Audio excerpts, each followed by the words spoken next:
오늘 성경은 우리가 오해하기 쉬운 말씀입니다. 오늘 성경이 하나님의 집에 거하는 전제 조건으로 여기는 것은 큰 오해인 것입니다. 물론 오늘 성경 말씀대로 살아가는 사람도 사실은 온전히 살아가는 사람도 없습니다. 그럼에도 불구하고 이렇게 행하면 하나님의 집에 거하게 해주겠다 이렇게 착각하는 것은 안 되는 것입니다. 그것은 아니고 오늘 성경은 하나님의 집에 거하는 전제 조건이 아니라 하나님의 집에 거하는 사람은 이렇게 살아야 된다라는 말씀을 주고 있는 것입니다. 이렇게 살면 하나님의 집으로 옮겨주겠다 그 이야기가 아니고 하나님의 집에 사는 사람들은 이렇게 살아야 된다 이걸 가르쳐주는 것입니다. 더 쉽게 말한다면 여러분 우리의 자녀들이 뭐 학교에서 몇 등을 해야 되고 또 뭐 어떤 걸 해야만 자식으로 받아주는 겁니까? 아니잖아요. 그렇지만 우리 집에 사는 사람들은 이거 해야 돼. 우리 집에 가풍은 이거고 우리 집에 풍습은 이거야. 이렇게 해야 돼. 다른 집은 몰라도 우리 집은 이렇게 해야 돼. 이런 게 다 가정마다 있는 거 아니에요? 그와 똑같습니다. 안 하면 혼나지만 안 한다고 뭐 옛날처럼 뭐 널 호적해서 팔 거야. 뭐 이런 거 아니잖아요. 예. 물론 그것도 진짜 심하면 그렇게 될 수도 있긴 있습니다. 왜냐하면 교회 안에 들어왔다가 믿음의 은혜의 자리에 들어왔다가 그렇게 해서 떨어져 나가는 사람들도 있기 때문에 그렇습니다. 근데 그건 끝까지 본인이 거부해서 그런 것이고 뭐 큰 이상만 없으면 그렇게 하나님으로부터 버림받을 일은 없습니다. 다만 잘못하면 회초리를 좀 맞아야 됩니다. 다만 좀 꾸중 좀 들어야 됩니다. 하여튼 오늘 말씀 오해하시면 안 돼요. 내가 이렇게 살면 하나님의 나라에 하나님의 집으로 옮겨주겠다라는 게 아니고 하나님의 집에 거하는 우리, 부름받아서 구원받은 우리, 하나님께서 부르셔서 하나님의 집에 거하도록 한 우리는 이렇게 살아야 된다는 걸 가르쳐주고 있는 것입니다. 온전히 살 수는 없지만 그래도 이렇게 닮아가야 된다는 것입니다. 이 모습은 수많은 믿음의 사람들이 그랬고 특별히 바울을 통해서 우리는 이 모습을 더 배우게 됩니다. 고린도전서 15장 31절을 보십시오. 같이 봅니다. 형제들아 내가 그리스도 예수 우리 주 안에서 가진 바 너희에게 대한 나의 자랑을 두고 단언하니 나는 날마다 죽노라. 이미 예수님 만났을 때 담에서 도상에서 바울 죽었어요. 십자가에서 죽었다고요. 그래도 바울은 나는 날마다 죽노라 이렇게 표현하고 있어요. 날마다 주님 안에 살았어요. 날마다 십자가 앞에 엎드린 거죠. 나 죄 다 고백해서도 용서받았는데 목에 힘주지 않았어요. 끝까지 매일 날마다 십자가 앞에 엎드렸던 것입니다. 또 빌립보서 2장 12절도 우리에게 이렇게 말합니다. 그러므로 나의 사랑하는 자들아 너희가 나 있을 때뿐 아니라 더욱 지금 나 없을 때에도 항상 걱정하여 두렵고 떨림으로 너희 구원을 이루라. 두렵고 떨림으로 구원을 이루라고 말하는 것입니다. 나는 다 구원받았어. 경거망동해서는 안 된다는 것입니다. 하나님의 부르심을 받았으니까 그거에 합당한 삶을 살도록 이렇게 주님 앞에 두렵고 떨림으로 자신의 구원을 자신의 삶을 이루어가는 것입니다. 또 고린도전서 9장 27절도 우리에게 이렇게 말합니다. 내가 내 몸을 쳐서 복종케 하면 내가 남에게 전파한 후에 자기가 도려 버림이 될까 두려워함이로다. 날마다 자신을 쳐서 복종시켰어요. 남이 한 게 아니고 예수님이 너 이런 게 아니고 물론 뭐 그럴 때도 있었겠지만 그래도 본인 스스로 자신을 쳐서 복종시켰어요. 왜냐하면 자신도 모르는 사이에 욕망이 막 솟아올랐거든요. 자신도 모르는 사이에 정욕이 솟아올랐거든요. 바울이라고 사람 아닙니까? 바울이라고 죄인 아니었어요? 누구나 사람은 다 죄인입니다. 누구나 다 사람은 원죄를 가지고 태어난 죄인인 것입니다. 그래서 오늘 십자가에 죽여도 마치 다시 또 올라오는 두더지 게임처럼 아무리 때려도 또 올라오는 게 우리 마음의 욕망이고 욕심들이고 죄악들인 것입니다. 그래서 바울은 날마다 자신을 쳐서 복종시켰고 날마다 자신을 십자가에 못 박혀 죽였고 그리고 두렵고 떨림으로 주님 앞에 자신의 구원을 이루어 갔던 것입니다. 주님이 자신을 버릴까 두려워서가 아니고 내가 주님을 떠날까 두려웠기 때문에 그렇습니다. 세상의 좋은 쾌락에 자신이 빠져버릴까 두려웠기 때문에 그런 것입니다. 우리가 잘 아는 이단인 구원파라는 게 있는데요. 이 구원파는 한 번 구원받은 사람은 어떻게 하든 천국에 가는 거야. 이런 생각을 가지고 있습니다. 그래서 마음대로 살아요. 왜냐면 구원받았거든요. 구원받기 전까지가 문제지, 구원만 받았으면 아무 문제 없다라는 겁니다. 참 이런 사람들 힘들어요. 근데 여러분, 결혼하는 사람 중에 이런 사람들도 있어요. 결혼하기 전까지는 막 공주님 대접하다가 막상 결혼하면 너는 내 거야. 이미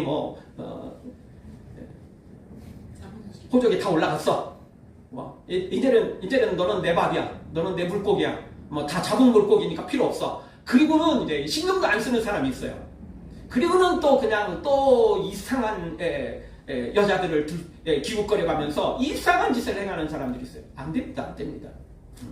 어떻게 보면 연애할 때보다 더 집중해야 되고, 연애할 때보다 더 사랑해야 되고, 연애할 때보다 더 열심을 내야 되는 게 결혼생활 아니겠어요? 똑같은 것입니다.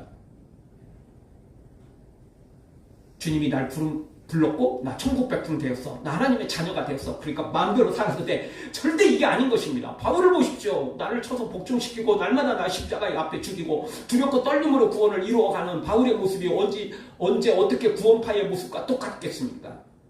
그것은 구원받지 못한 사람들의 모습인 것입니다. 구원받았다고 착각하는 사람들의 모습인 것입니다.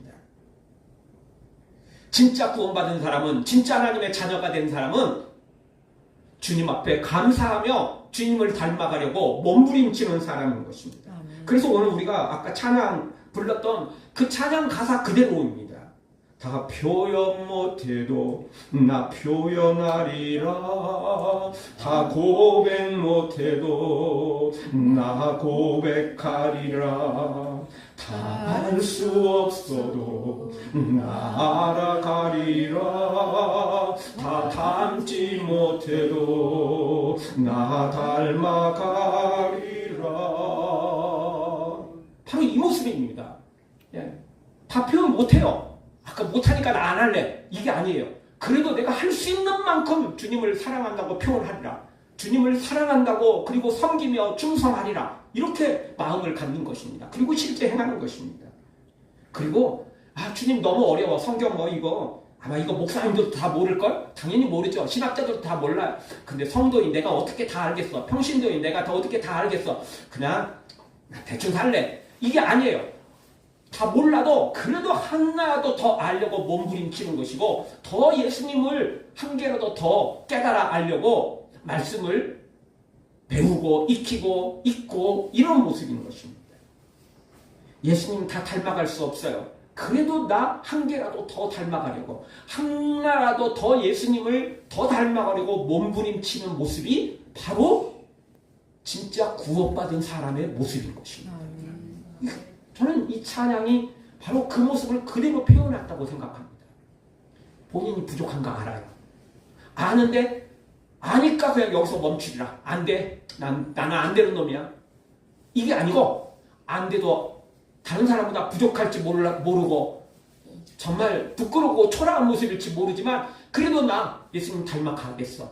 조금이라도 더 닮아가겠어. 한 걸음 한 걸음 주님 앞에 더 다가가겠어. 이게 이 찬양의 고백이라고 생각됩니다. 바로 이런 사람들이 진짜 믿음의 사람이고 하나님께 부름받은 하나님의 사람인 것입니다. 아멘. 여러분, 이스라엘 백성들이 정살이하던 애굽에서 해방받아 가나안 땅으로 갈 때도 동일한 말씀을 하나님이 주셨어요.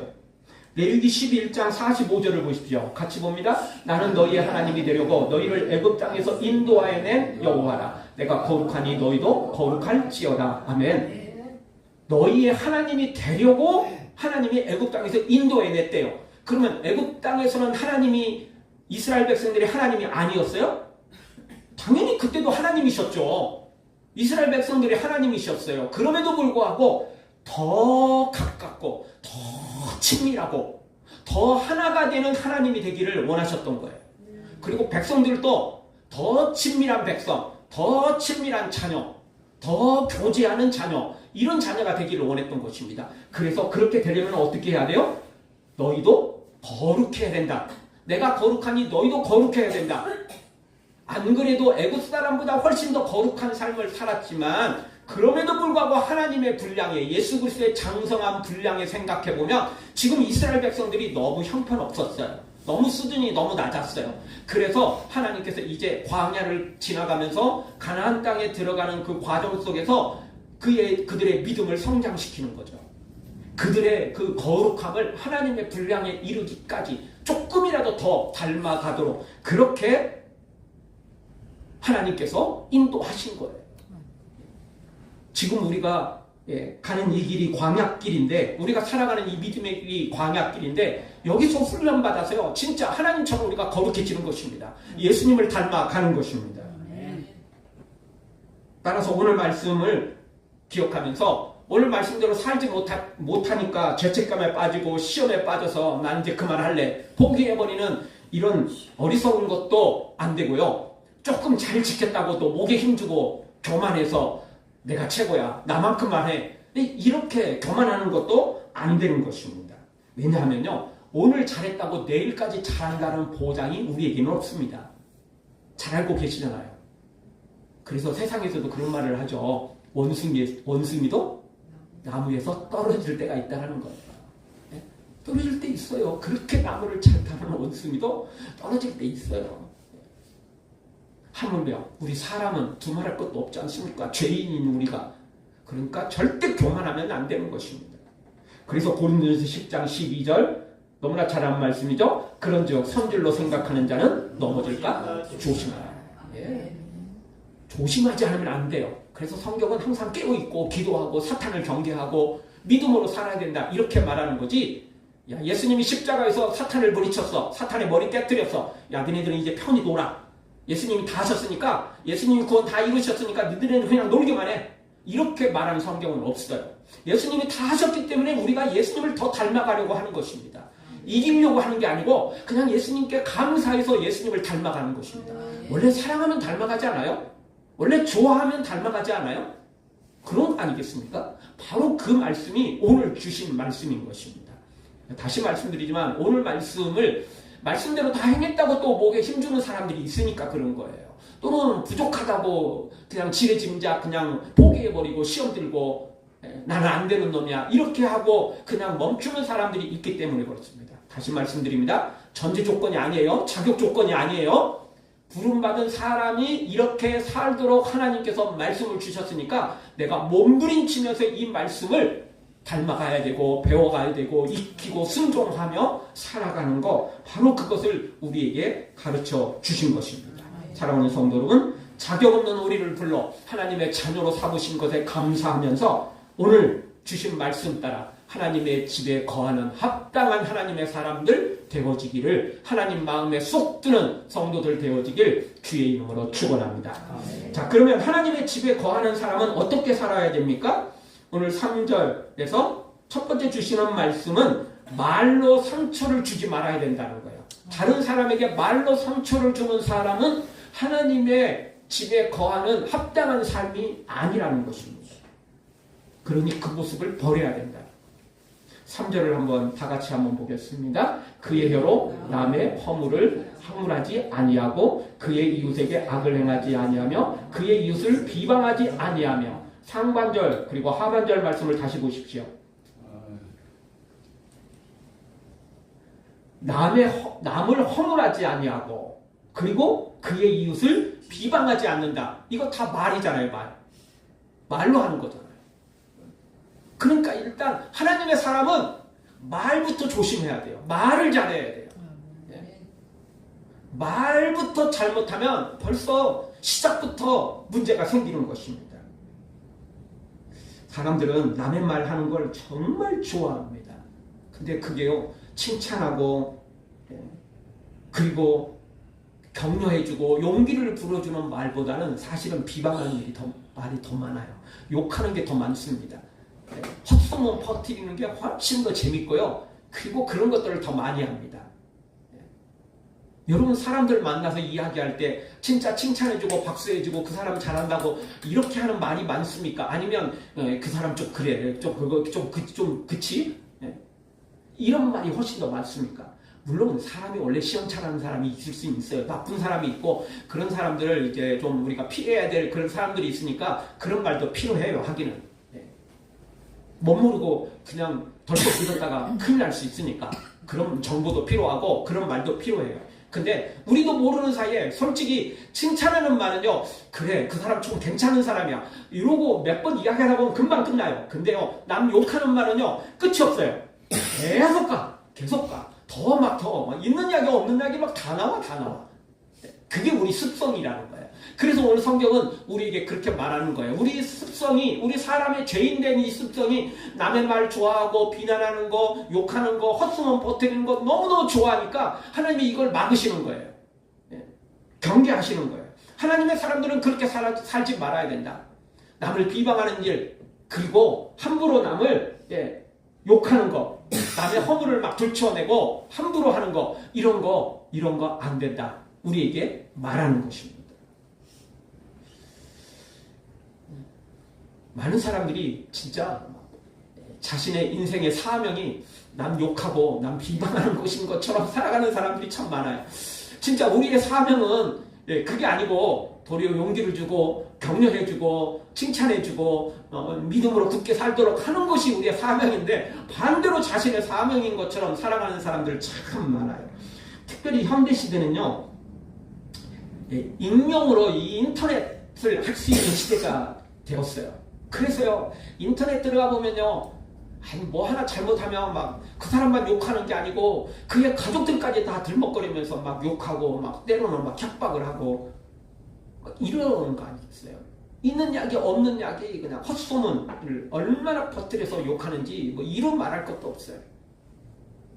우리 하나님의 사람들은 혀를 조심해야 됩니다. 입을 조심해야 됩니다. 그래서 베드로전서 4장 11절 같이 봅니다. 만일 누가 말하려는 하나님의 말씀을 하는같이 하고, 말을 하려면요 하나님의 말씀을 하는 것처럼 하래요. 죄인된 말을, 헛소문을 퍼뜨리고 남 비난하고 욕하는 말처럼 하지 마시고요, 하나님의 말씀을 하는 것처럼 하라는 겁니다.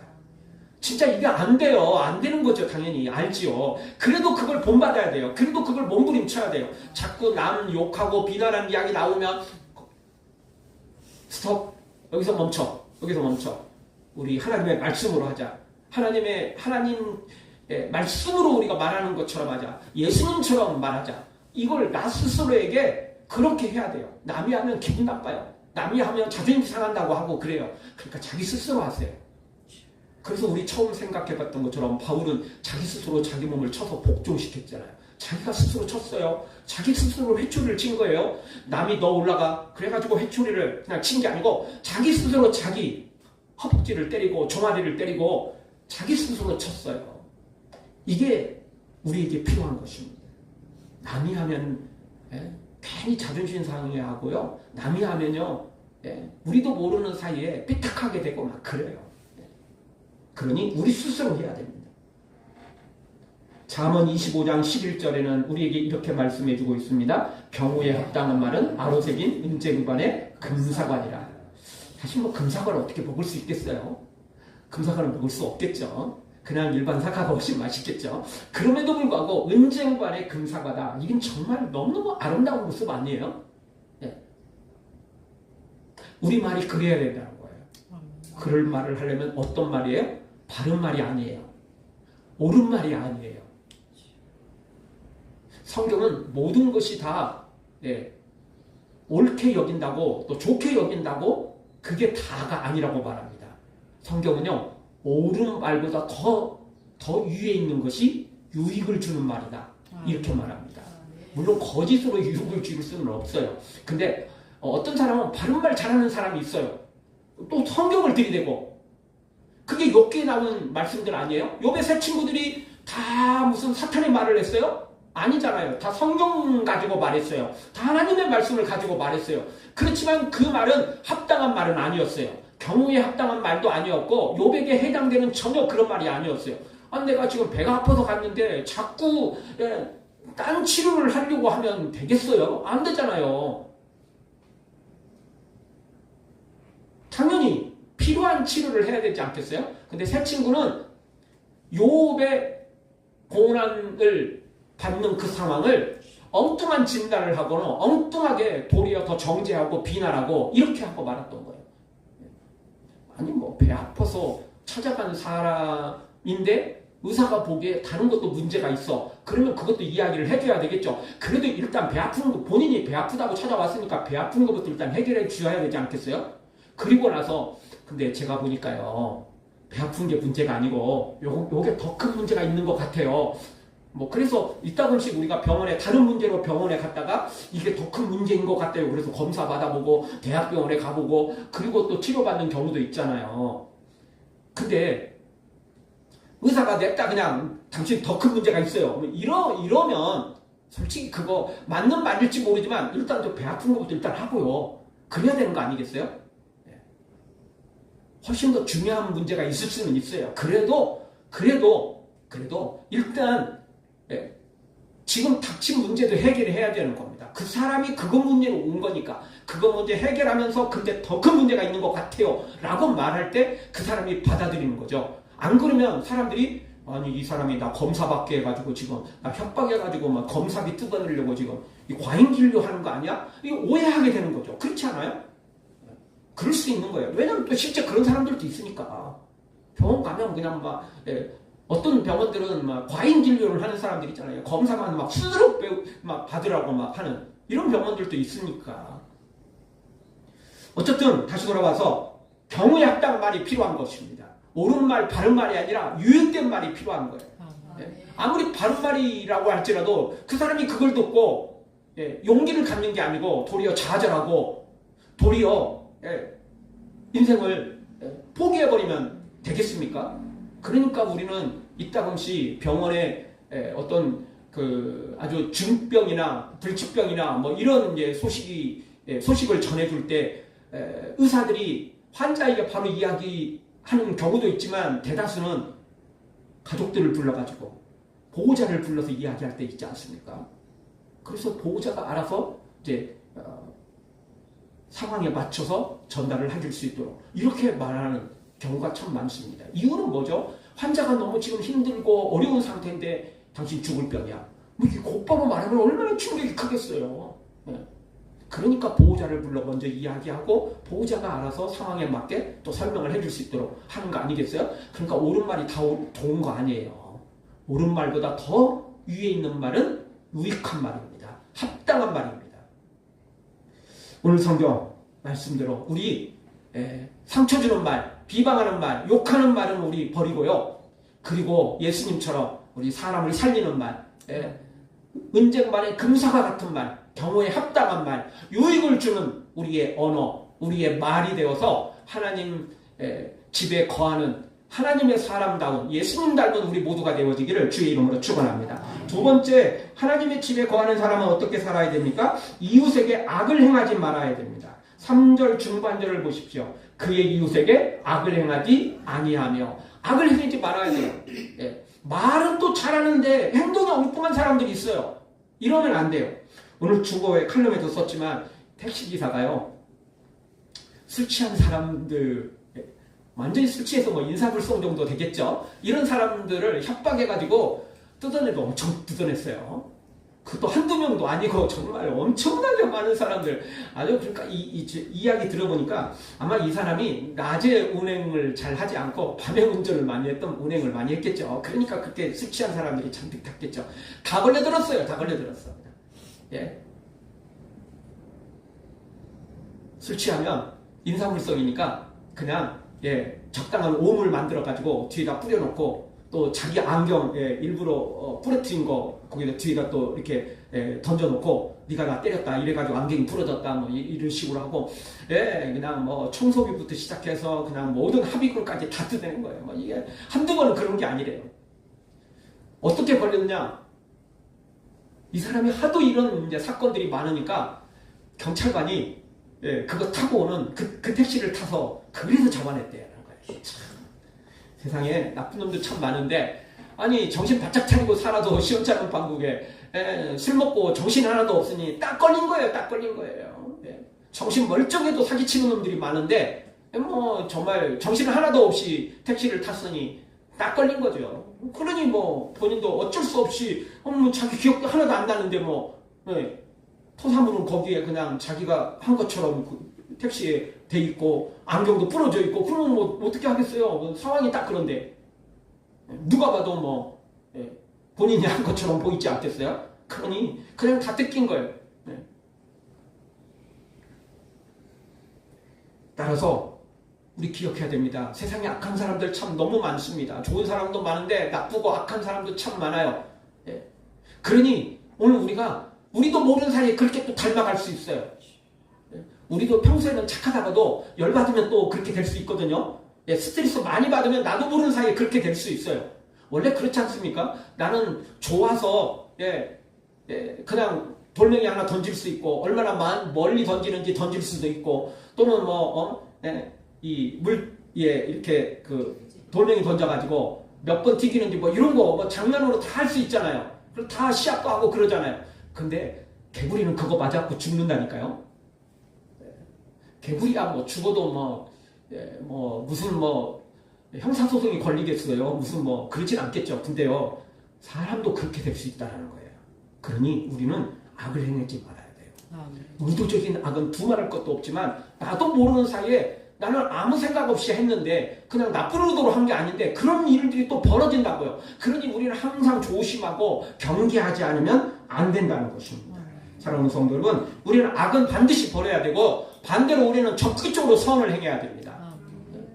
선으로 악을 이기지 않으면 큰일 나기 때문에 그렇습니다. 사랑하는 성도 여러분, 이웃에게 악을 행하는 것을 버리고 적극적으로 선을 행하여 하나님의 사람답게 살아가기를 주의 이름으로 축원합니다. 마지막 세 번째로 돈 욕심을 버리는 사람이 하나님의 사람답게 사는 것이고 하나님의 집에 거하는 사람입니다.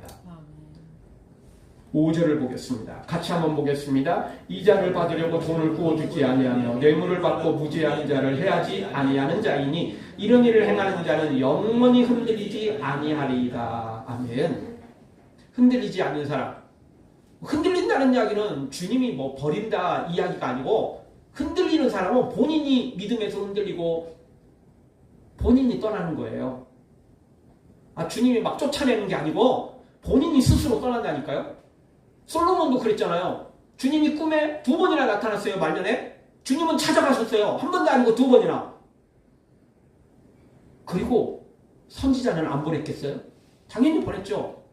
꿈만 2번이에요. 꿈만 2번. 그럼에도 불구하고 스스로 떠나요. 스스로 주님을 찾지 않아요. 그러면 방법이 없는 거 아니겠어요? 그러니 흔들리지 않는 삶을 살려면 우리가 주님 안에서 정말 이런 오늘 말씀과 같은 삶을 살아야 우리가 흔들리지 않고 주님을 떠나지 않게 되는 것입니다. 자, 마지막 말씀은 뭡니까? 이자를 받으려고 돈을 구워지지 않는다. 이야기는 뭐냐면 당연히 지금 시대는 은행에 넣어도 돈을 받을 수 있고 어떤 걸 투자할 때도 이자를 받는 거죠. 근데 이야기는 뭐냐면 이자를 받으려고 돈을 구워지지 않는다. 이 말은 이자 받으면 그러면 죄악이다. 그런 의미가 아니고 폭리를 취하는 거예요. 그래서 지금은 국가에서도 그 사채 폭리 취하지 못하도록 한계를 정해놨죠. 그 이상 하면 불법이 되는 거죠. 국가에서도 그걸 딱 정해놨어요. 근데 성경은요 이미 구약 성경에 옛날부터 정해놨어요. 이게 딱 몇 퍼센트 정해놓은 건 아니에요. 그런데 하나님은 이렇게 말씀하시는 거예요. 이자 바라보고 구워주지 말라는 거예요. 그 이야기는 그 사람을 통해서 어떻게든 뭔가 막 취하려고 하지 말라는 거예요. 그 돈 핑계대고 사업장 가로채고 돈 핑계대고 그 사람 신체 포기각서 받고 이런 짓 하지 말라는 거예요. 정말 사랑함으로 하라는 거예요. 네가 여유가 있거들라 어떤 사람이 도움이 필요하면 도와주되 약간의 이자는 받을 수 있겠죠. 근데 그거는 정말 누가 봐도 딱 정해지지 않았지만 그냥 그 사람 맞게 해주라는 거예요. 그리고 사랑으로 하라는 겁니다. 그런데 사람들은 돈 욕심이 생기면 끝도 한도 없어요. 1000%가 될 수도 있고 10,000%가 될 수도 있어요. 그게 생명을 취하기도 하잖아요. 나쁜 놈들은. 그래서 돈을 사랑하지 말라는 거예요. 그리고 또 뇌물을 받고 무지한 자를 해치는 자, 당연히 돈 욕심 있는 사람들이 이러는 거예요. 돈이라면요 자신의 영혼도 악마에게, 사탄에게 내어줄 사람들이 세상에 너무 많아요. 그러니 성경은 우리에게 말합니다. 돈 욕심 버리래요. 우리 추수감사절 말씀도 기억나십니까? 부하려고 하는 자들 어떻게 된다고 그랬죠? 결국은 믿음에서 떠난다는 것입니다. 다시 한번 그 말씀 한번 기억하면서 한번 말씀 보겠습니다. 돈을 사랑함이 일만하게 뿌리가 되나니 이것을 탐내는 자들은 미혹을 받아 믿음에서 떠나 많은 근심으로서 자기를 찔렀도다. 아멘. 돈 탐내는 자, 돈만 바라보는 자, 결국 스스로 미혹을 받아서 믿음에서 떠나게 된다는 거예요. 딱 오늘 말씀 딱 맞는 겁니다. 이렇게 돈 사랑하는 자는 결국 주님을 떠나는 거예요. 주님이 쫓아내는 게 아니고 주님 스스로 떠나는 거라니까요. 예수님 안에 있으면 자꾸 말도 조심해야 되고 이웃도 사랑해야 되고 돈놀이도 제대로 못하고 이자를 받아도 조금 받아야 되고 저는 어쩔 수 없는 건데 나밖에 없는데 이거 내가 100% 아니 1000% 이자를 해도 저놈은 빌려갈 수밖에 없는 건데 근데 주님 때문에 조금밖에 못 받아. 그 주님이 귀찮은 거예요. 주님 안에 있으면 너무 울타리에 매 있는 거예요. 그러니까 스스로 떠나는 거예요. 난 자유인이야. 스스로 이렇게 하고 싶은 거예요. 안 됩니다. 안 되는 것입니다. 여러분 요즘에는 연 날리는 게 거의 없지만 옛날에는 참 연을 저도 어렸을 때 연 많이 날려봤는데 연이 이게 줄에 쭉 이렇게 매어 있을 때 하늘을 날릴 수 있는 거지 난 이렇게 매어 있는 게 싫어. 나는 더 창공을 더 날아가고 싶은데 나는 유유히 세상을 다 그냥 온 지구를 다 날아가고 싶은데 그래서 연이 끊어지면 어떻게 되죠? 한동안은 자기 마음대로 날아가는 것 같지만 금방 추락합니다. 금방 추락해요. 원래 연이라는 건 막 잡아당길 때 이렇게 잡아당길 때 연이 더 높이 올라가는 법입니다. 왜냐면 바람에 맞춰서 내가 이렇게 잡아다니면 연이 그 바람에 맞춰서 더 높이 올라가게 돼 있는 거예요. 여러분 더 내가 인생이 높아지고 내 인생이 아름답게 되려면 때로 주님이 잡아당겨야 돼요. 막 늘려주면 네 맘대로 해 이러면 잘 될 것 같지만 아니에요. 추락해요. 당겨줘야 돼요. 당겨줘야 돼요. 당겨줘야 된다고요. 그래야 내가 더 높이 날아갈 수 있고 더 아름답게 더 풍성하게 주님 안에서 우리의 인생이 그렇게 될 수 있는 것입니다. 주님의 말씀대로 살 때 가능한 것입니다. 주님이 말씀을 주시고 우리를 얽매이는 게 아니고 우리를 그냥 막 억압하는 게 아니고 생명으로 살도록 우리를 격려하고요. 우리를 더 귀하게 만들기 위해서 죄악된 것을 끊도록 하시는 것입니다. 사탄은 우리를 죽이러 오지만 예수님은 우리를 살리러 오셨고 지금도 여전히 우리가 살기를 원하십니다. 사랑하는 성도 여러분, 오늘 말씀처럼 우리 모두 다 정말 하나님 집에 거하는 온전한 사람 되어지도록 나 스스로 시험에 들어서 주님을 떠나는 일이 없도록 오늘 말씀대로 살아감으로 더 하나님 닮아가고 더 예수님 닮아가는 하나님의 사람들 되어지길 주의 이름으로 축원합니다.